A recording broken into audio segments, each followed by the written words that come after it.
الحمد لله رب العالمين. الحمد لله الذي خلق لكم ما في الأرض جميعا،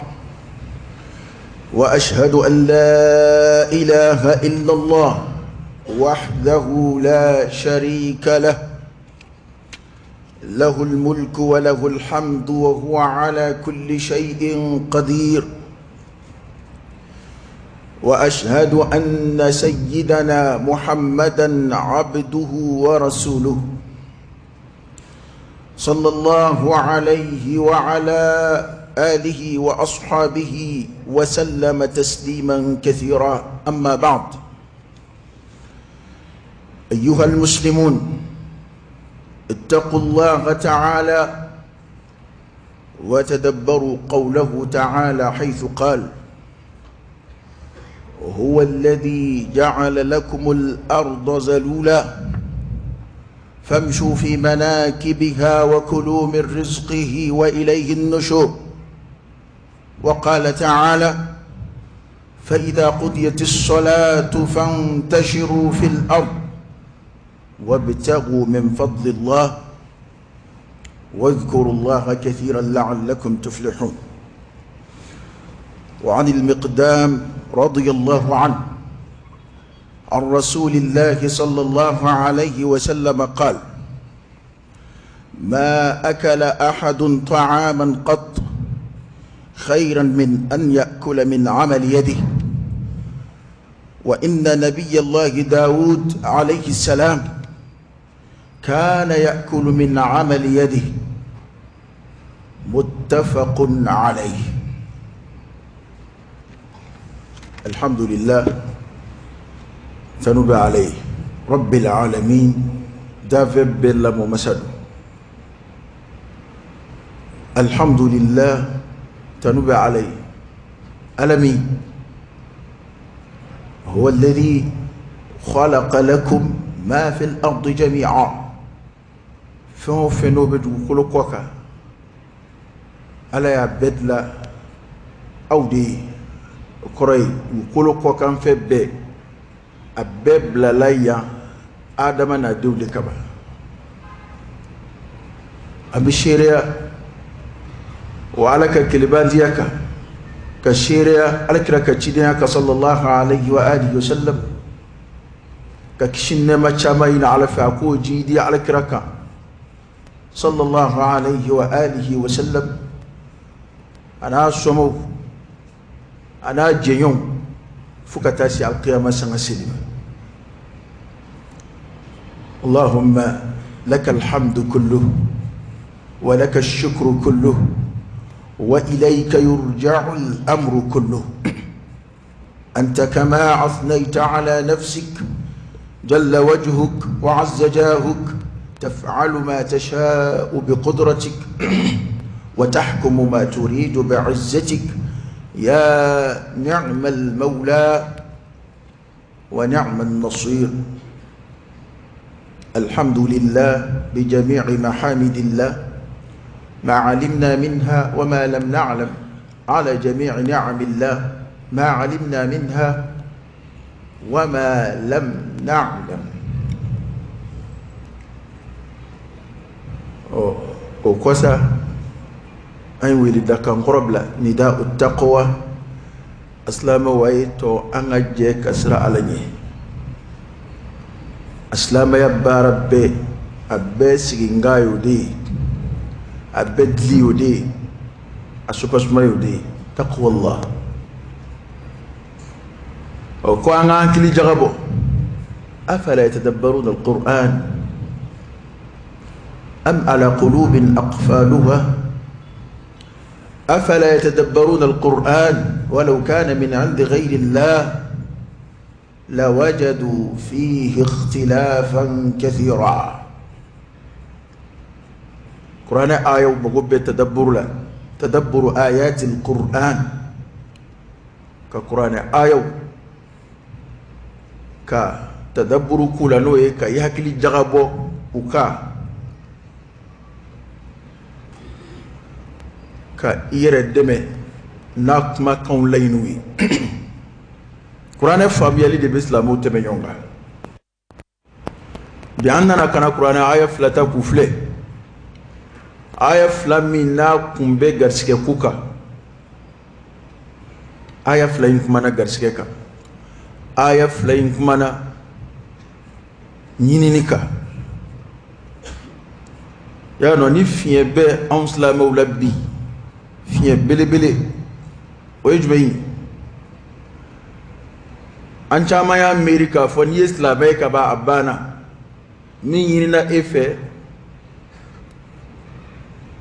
o da ila harako barawi mi jien ko barawi e sendola mi jien ko barawi o e no manga do yorotola kasro ni alkira ma konfle sallallahu alayhi wa sallam ka Qur'an nasu refle mashik manga onzla mawdan yetala mashik manga onzla mawdan dondala sraw jidilla nga ma'al asaf aflabi islam jamana famba ambe be kofe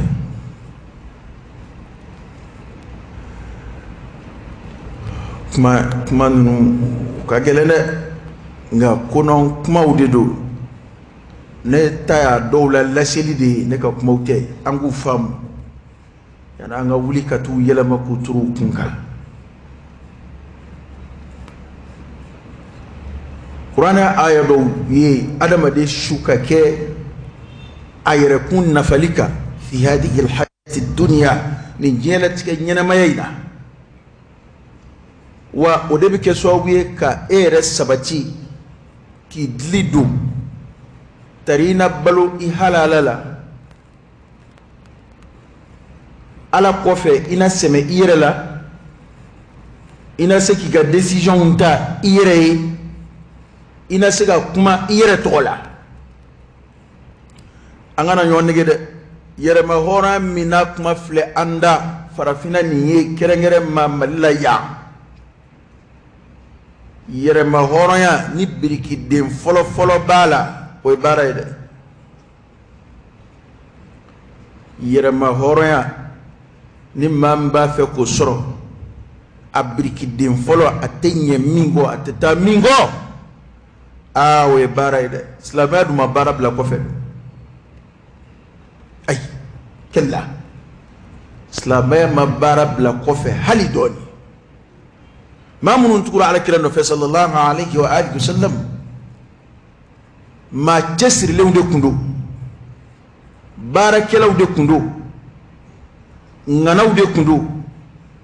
ما من ببلو واشلا ويرى النفع كما ورى النفع هي القرآن يرفلي أقيموا الصلاة وآتوا الزكاة أي سيلي جو أكا جغبو jagabo koroidi mashiti jagabo faka soro mami na fulo do de sa yelema ikoro ni warjedu na fulo do e sa yelema ikoro immago masimi maika duni masama abin ni sobu bofana o koroidi asira jagabo hakema ni na fulo sira hakema na jaga ka ngabo ika na fulo bi se o ma don folo mina Syariati jagaini fede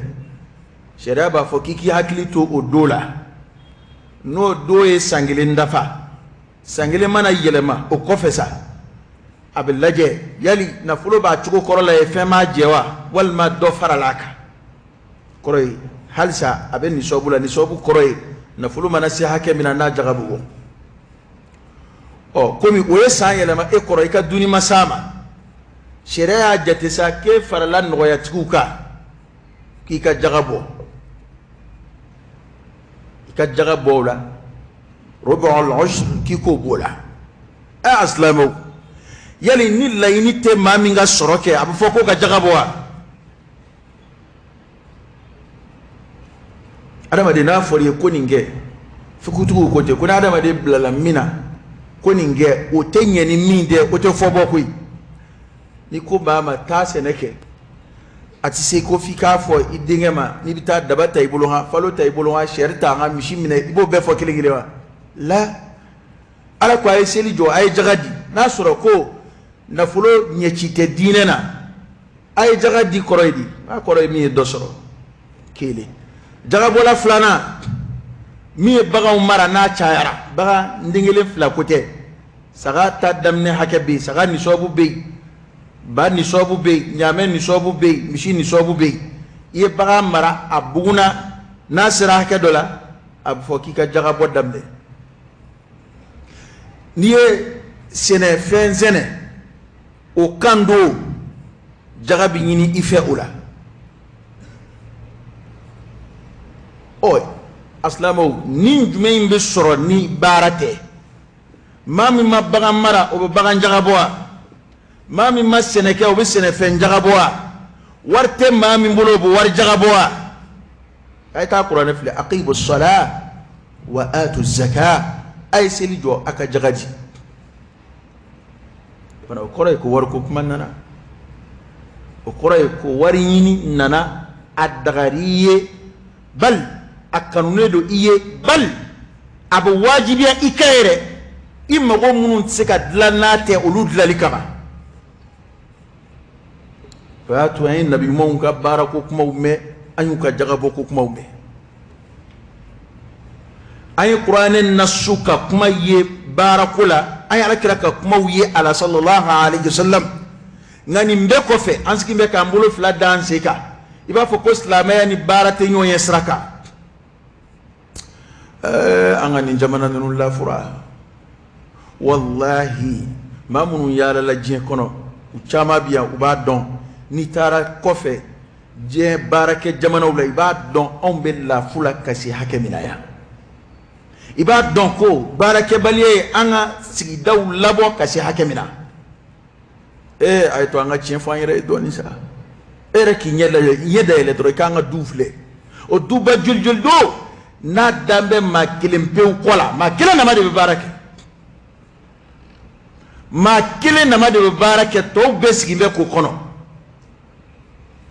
na minje domina kara na anye kum mingoro domina kara na yele madura amid loki bo afa ko shini tugulate abana balma bela ya balma be fili aya ko joni here bisiga se bema adama de hali mamunun doni tali wajibi ka sharia ba anyini kiku doni de ta nasoru desembe u yere doni koro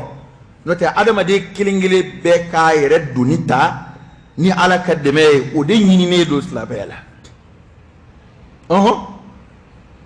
nga shinji tugu srafesa mit se ka yere doni ta wal ma sharia mi marad lo mina komi chena muso na nywana doni tabina usra de fe ate bal masraw shiji mana surunya chugo chugo adama de kelingele bede ni ayret doni talika kan ni desara kuma mina abe nyini ibalmaw few ki deme wa dese nkanga soro ma bi komun ke wala say ka sire koro iyo kenga garsiga de mafoni garsiga ala tay imana dese wala sharia ba yini ko ki boloma deme obikeni jagaye obikeni sadakati obikeni mimayawi nga manga abada adama de kaski kaire lafu kalimaniya ni fandanya min na sababu ye saliye aslamo ma chamanga fandanya sababu ye saliye de fandanya façon jumen kodu ala yere ma jedlati ka fo bebe ken na fulu bay tigi bebe ke milliardaire ote mustahil qur'ane yo fo ko ni ala ku garsike wala nganda be ko ambi yada du ko koka nga adama de balula o soro li wajibi de ni ma soro yere abiyini mo fe o ki deme ka soro utiski ki flay ka saw pone ka nyene ma tsiga dilani minte abful mako abdururiyat adama de femina soro li wajibi de na ma soro balo tsiga ke adama de psiga sigi chugodi ka limaniya o soro baliaka ma tobe bara dagale munun ke yere ti wuli ko do nywana lama adoye yere bunya kamay adoye saliya kamay adoye dusundanya kamay ni sabashi te fentan ni islamela ni sabashi anya ala kira ka kuma kan sallallahu alaihi wa sallam abin mu shuka ke bara de ka tu shuka ke bara blalika wa mashika na miri ko kesiri nyene ma ya bara la ko ni obi islam ya empêcher kella ka fa ko adama de ka islam ya cin kella abi ka islam ya de nye ka dafa ka lido o funa ngeen jol be na be misru kono a kesiri be ala bato fe ngana sira war sura salama ma jolinte kada ka ti fuy sura yere o bato atsika ban war haram yeluna atsika ban ko haram yeluna atsika joro sabati luna dudo baby chemsenin korobo tama ba kono ka damne sandan sikina kayele fo sambi sabala o damado ba kono ga halsa o duyi ngono o korom so de binani wari shidombali kana du faba ado korom so de bimbalo sangana ado korom so de binasongo bo ado tenem so furubal do be sokono o de jombe ni duyi ado faka pension o de balaka ke ka dubalo ado bade be yala ki wartiku dala bikagele ko ke ka dubalo lemseni num beski be kuluma bara sorofolo do tay be kalala matla folo do tay dlala mabara sorofolo adama de e bara min kalanke no be a permettre e kaski bureau kono ka ke nyemoy chendo we ala kapsa manje nae o diplôme no ya iye nga o masoro folo ni o masoro e ma me anfe bamananga la yanka korowa ko ma bi sinzi nyokala la yani ka bobere soro ya do nyokala ni bobere chega jane bobere fle hali kamani ngoro chef la yi sinzi aka utsika kari nga nyokala hali ya chunta dora bekari ko ma bi sinzi nyokala yani ka bobere soro muna eto diplôme into ibolo ka wuli ka do suku kono muna eto diplôme into ibolo na so ripsega fara mado ka senesrafe muna eto diplôme into ibolo na so ripsega fara mado ka métier srafe muna eto diplôme into ibolo hali katake doka chidi aka bitigidala kaseka kebe woro soro ulafe walma keme nani kana nayi kadebala aslamo wari fitini ni fu de cheka ja ebina fonne baliku de betan sigi kat les journées ke keme nani walma keme duru keme wora non vraiment ne siga ni kala njenge ku ke o isigi dala ka temi ni isigi dala ka temi ni wula sira o fu de fu ni keme nani julibu ni yonje keme nani ka cha fu ye fo chien keme nani halite itna sorokabi na fara ko kamane ngorot sika halite saka sigi ayere funa yi bolo jadoe funa yi sigi ka dokono no bora barakero la alors koro abedi anche barada bedi amate ski fola koro foni bolo bli kula tete de amen de la ba ko jamana jume bisika do dala ninkanka jamana jume bisika horo ya soro ninkanka mamunu beke ka on marad nuba am manipuler comme ni dachien bibolo comme ni bigi bibolo ga ki sago yi chukomina e ka taw ka jamana ka ubibara ke chukomina taw ka jamana uka nyina ma be chukomina chawbe barala musube barala demsenu be barala makorobo be barala wati ka dogawla Ou bien jouer mon frère téléphone qu'on va jouer les masoro sinon mon va de là ou ta jouer les masoro et de psycha air duro woro ke télé koro nous to masoro e mai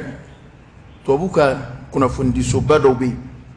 le kuna fundi kile psycha segi aka chien woro chien wolo vlo fo chien temps et le ka ko muna obi segi ngata tant tout comme go bolo ka lame ou to ka segi aka de ni car ça m'a dit que l'amène watina ka soro ka l'amène watina parce que wati te ubulo kat le beke telefle la komi e bala le beke ono chukomina farafina ni fiya wula be bolo ba kuna mina na jango malla ya na ma fleka kuno ambe komunu na slabaya ma ambla wula de wallahi slabaya ka ya marutani aya folo e mun fo ayi nanganga hakili jagabo ala ko huwa alladhi ja'ala lakumul arda zalula ko ali ala de dugu kolo ayi famshu fi manakibiha ay tamadu kolo faunfe wa kulu min rizqihi akadminka alaka garskela ay wuli ka jo aka garsike yini kuma yimbe koriyali ke kata udima ay wuli ka tama garsike no fe sigite maso aya fulana na ala kodi annane ko ala kusma afara ko juma do e islamo ka seli doya do de juma e seli do ko seli do nga hali o seli doyi ala ma bara haram ya de ay mo wele kana ala kusma mani seli wele la ko fa idha qudiyatis salah fantashiru fil ard wabtagu min fadlillah اذكروا الله كثيرا لعلكم تفلحون ko natlala sella ni seli bana ay tari du kolo koka wabtagu min fadlillah kayini mika ala kafsa mandiala ay ta dayri mayini ay ta galsga yini واذكروا الله كثيرا أكعل كسمك شايا لعلكم تفلحون من غصو أنا كشي ودا تمؤمن تنكم بسك على كسمة لا لا بلا هل بسرافك تكبارك ولا بسك على كسمة إننا فرددي تا كان ينما باروكي تسري وابتغي فيما آتاك الله الدار الآخرة ولا تنس نصيبك من الدنيا قرآن يدفع ko ala e fe min di ma la hara nyini ni ay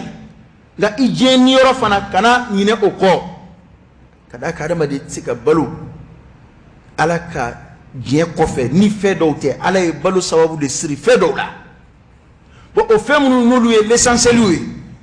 ala yo keli no ya adama de famba bema mambe dese wala o manchande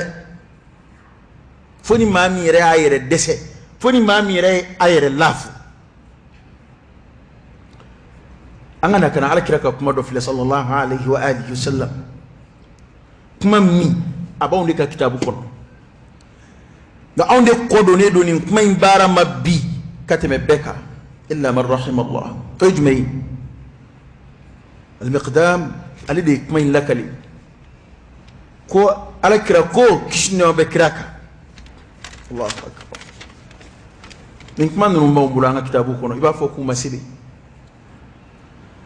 ما أكل أحد طعاما قط كما كلن شي ما دوميني كفيو adama de ma dumini foyi dun fiyew ko o ma site ki bi dumini do dun qat fiyew khairan ko dumini de hera kabo min an yakula min amali yadi kateme ire ka dumini yini ne ka ire bolo yini ire ka bara sababu ye minze ima o mana ke bara dagale façon na fari bolo ka bara o korote fo wajibi do ikake dogo chile fo wajibi do ikake dun tala kuma layini to kuma layini ere kallama lama ye sababu ye minze ima komi bolo de be bara ke ka chaya bolo tarato ma min amali yadi kuma koroyode akore ere ka wuli ka jo ala ka garsike ni ala ka je ko fe ire ka wuli ka jo sababu kerami ere be bara do de ke o de sarafleni ko mate foi do ida mi here ka bokate moka ire bolo e bara minge ala kirama dawma sallallahu alaihi wasallam ay misali do di akwa inna nabiyallahi daud kikado alaka nabiyuma daud alayhi salam masa sulmana fa dauda de kudu ko alaka nabiyuma dauda yado o nabiyuma alakira batu chama misali ta aka shu joli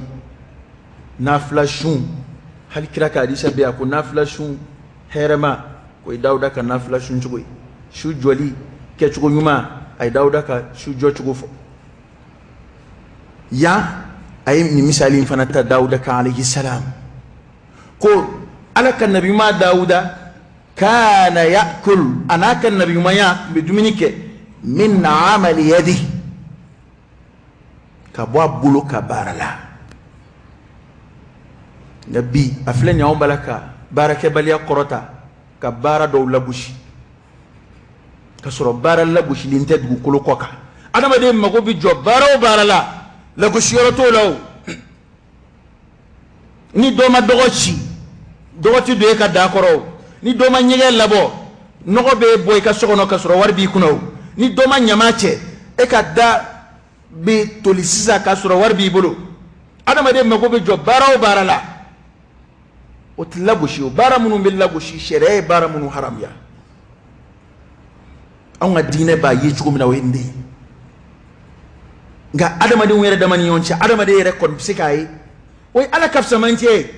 ani mbara indaraja kabun katemeni nga kome ala ye mo were dofse kateme doka opsika ke ni bara sanuma katemeni nga walma ni bara la horoma may katemeni nga walma ni bara daraja korata ne katemeni nga dhalika fadlullah yu'tihi man yasha wallahu dhul fadl alazim ala de yefsa mantie tigi abe kont la chugo min kadai ni rabbena daraja korata lima ula falhamdulillah nga bara mana lafu adama de unye koro chugo tanke ni nafa be sorala ibika du balunai ibi garsike sorona ibi balu halala lanai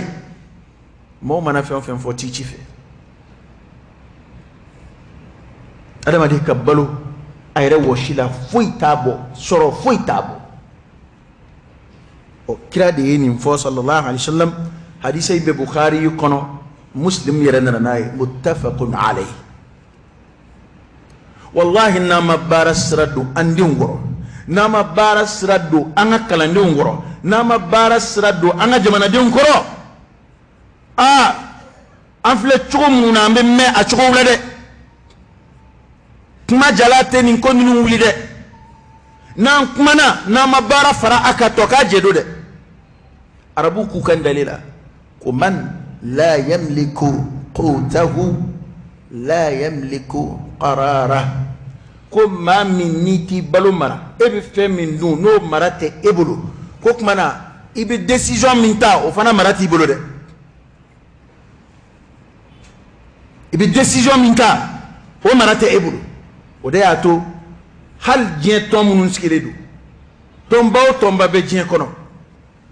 munumba usago ke matowla ka matow manipuler ni tara kata financement la deba so lu de financement famba fana bo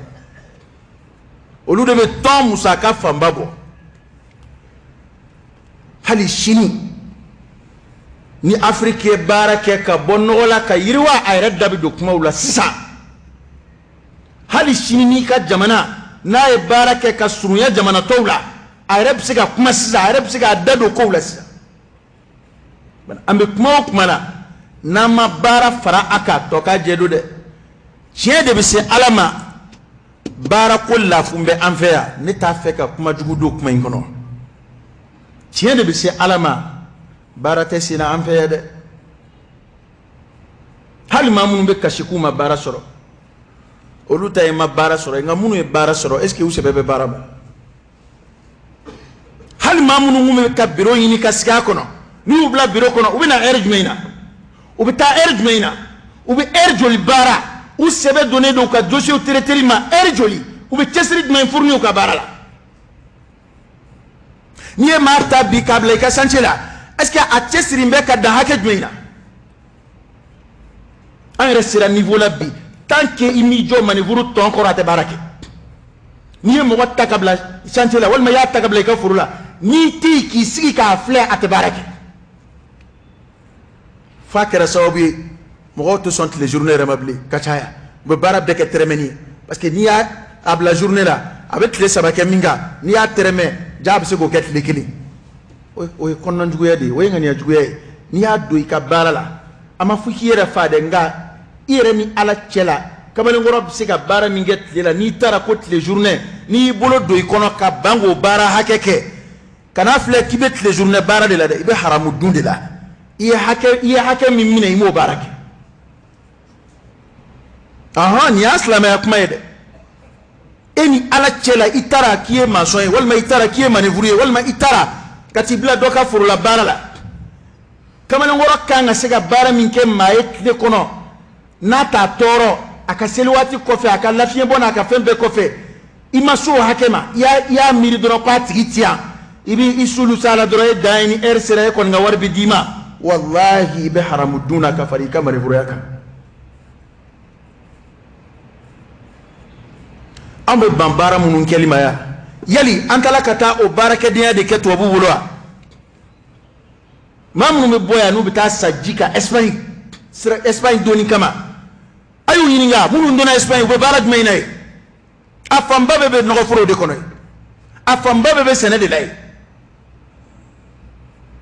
ani ni fo ba foko abo ko war mbi soray ko alay ko tu sorala ya angulu sebe de do tama na nyela atla ko Espagne ta damne do de kingera tama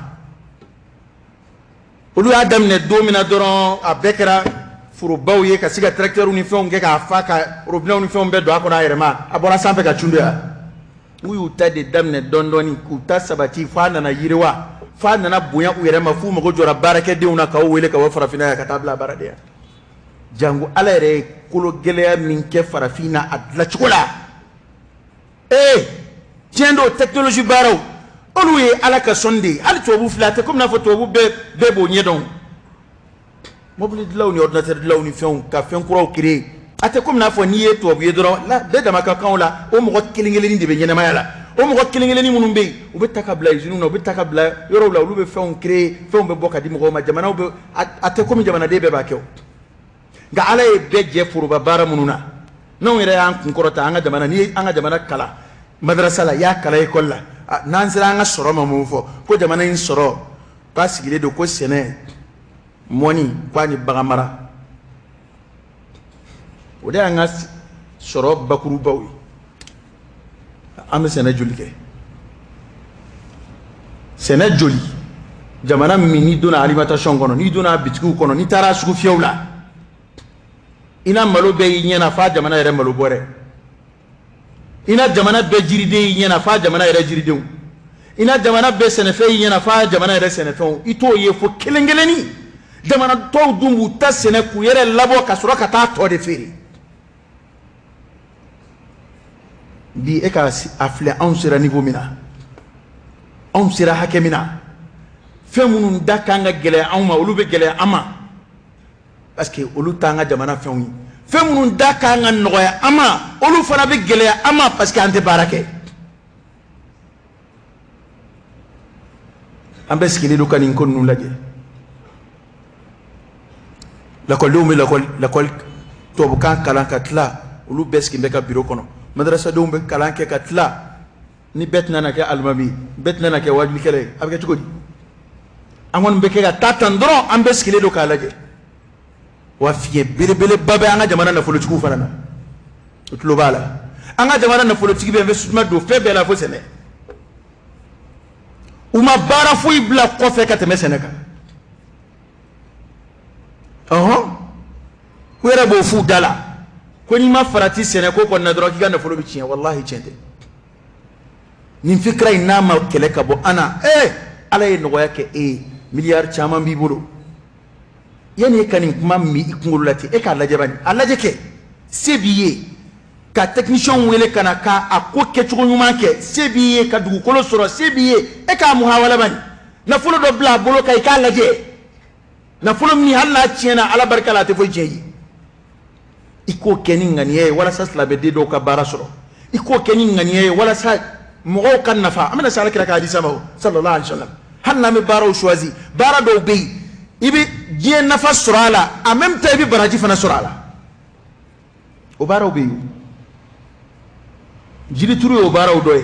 sene o baraw doy ne ka kuma te dala kira de ka kuma do sallallahu alaihi wa alihi wasallam nga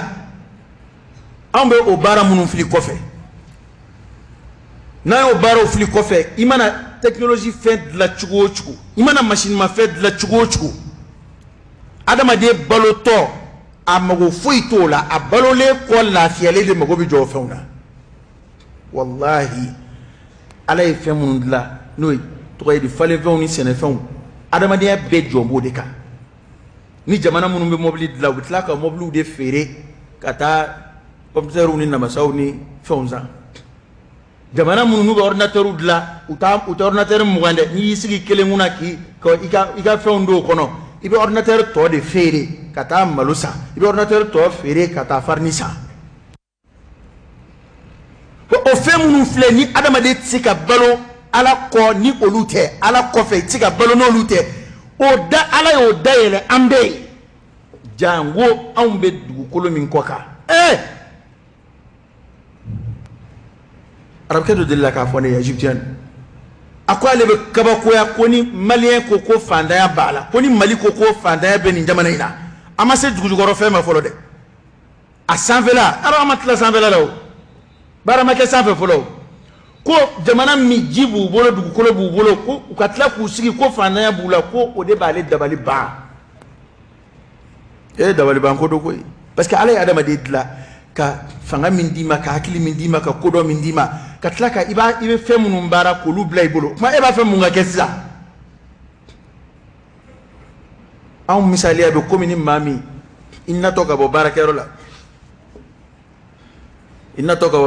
la ye dumini fenza ye chesa ye pomter sa ye na fenza ye fe besa tulu ni fen ka fe besa inna na yu bebla sono ka fi mso ko fen na ufleni imso sigile tura ma foike sura fana dungma sira wala 22h sira imso ko ko ngobe mala ko ibige chogodi eni ala cheni berebi koro furuti saudo bo ala ya onla ka jike ka jamana chetike fa kun ka dugukolo fere falen fenga dogo jie kono ayete esperu yininga anga dugukolo be basene femina amancha ka dugukolo blanga boloka adama de ka dumbe fem folo mi ni adama de na jien kono be fem folo mi ngo dumini de de ni mo go be telephone na amago be micro la amago be mobile la amago be nega sola ni nga de ka ba wolodo amago be dumina ka ba wolodo o fem fe ni adama de se ga yiri wanai ala ya ansigi yoro mi ma o be ba ambulo nga ayre sigimbe ka o fen laje hala nga na fulu tuku na fen tara dugukolo sa forobe ma bolo ya ye mumbo aforo kono ka fere mo ba foro imbu bolo ede foni lotissement sera ma kuma mina nu ya morsole ka keteron wi anga ya forobe wi kasoro dugukolo na barala for jebe ro mina bi kuma do bla ni dugukolo barala min bi sorala o to sora location na yake suyi wallahi oye fen sabatili hakilima bebo do mama be ko kala ma jien kono be bodo ga farta nga de parce que on yere de lamina o tesini sigi barabi min gadi on yedro e jini nga nyimi a paraw na bore kono bla be ka kekeli ndara ninza nana fere nye ninza bishini nya fere an bodela nga fanga don ko do de be sini sigi baraw la ambala ka tulu de tasa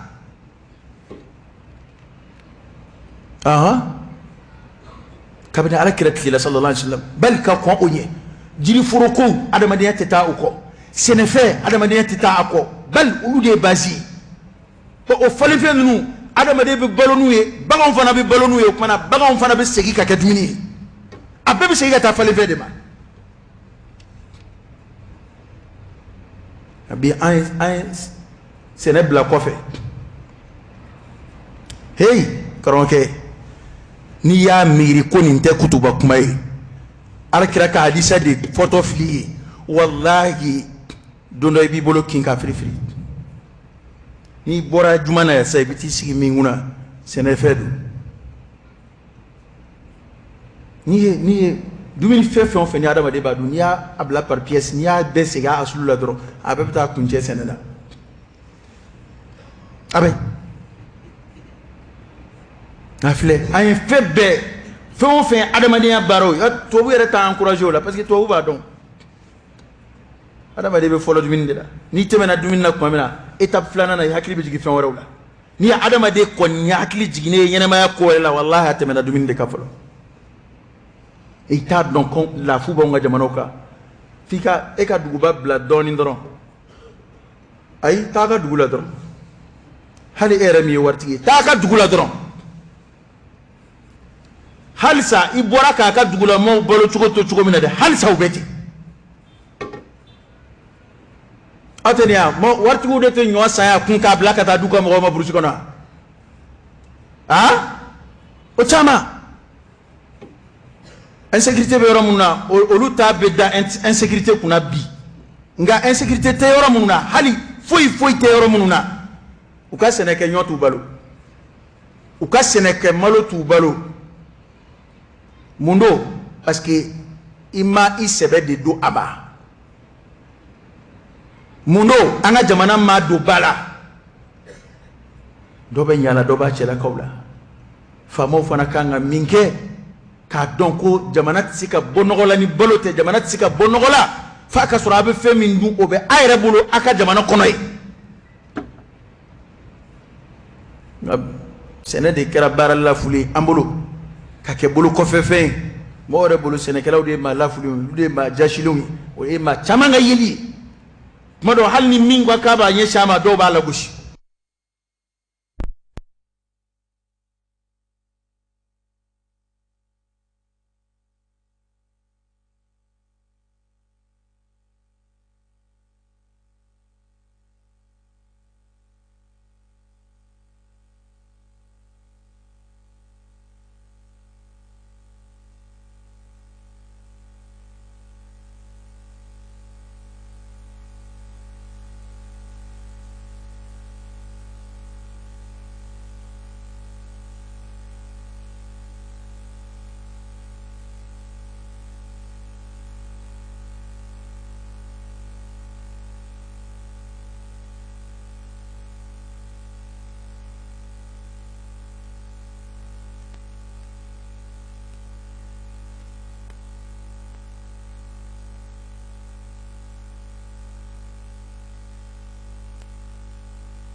walma bagan wa dumuni kala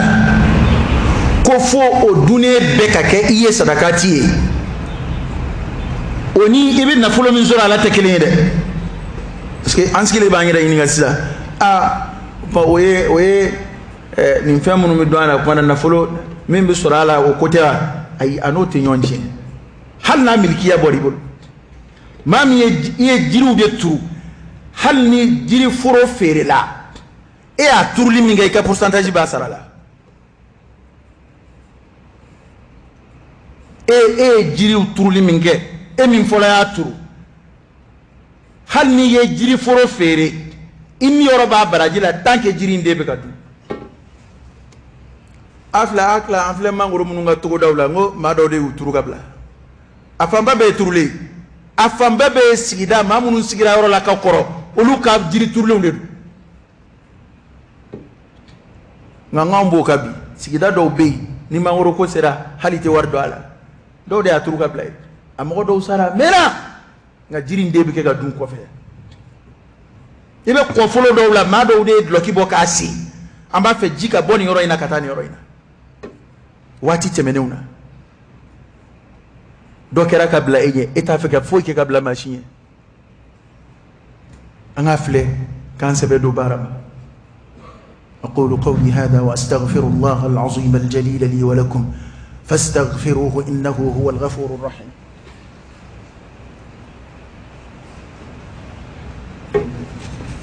الحمد لله رب العالمين حمدا كثيرا طيبا مباركا فيه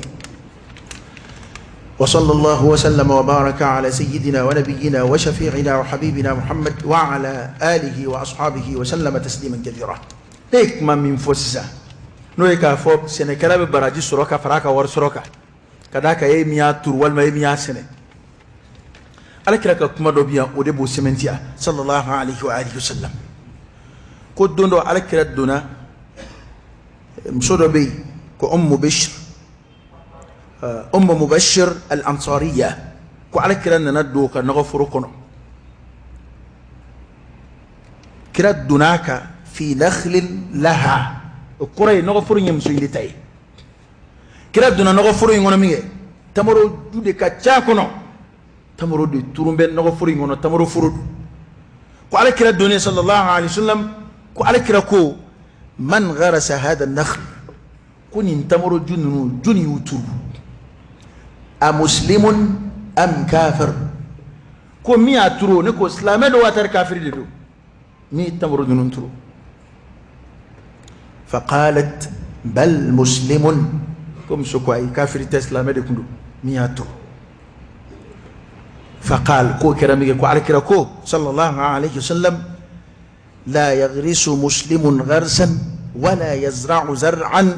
فيأكل منه إنسان ولا دابة ولا شيء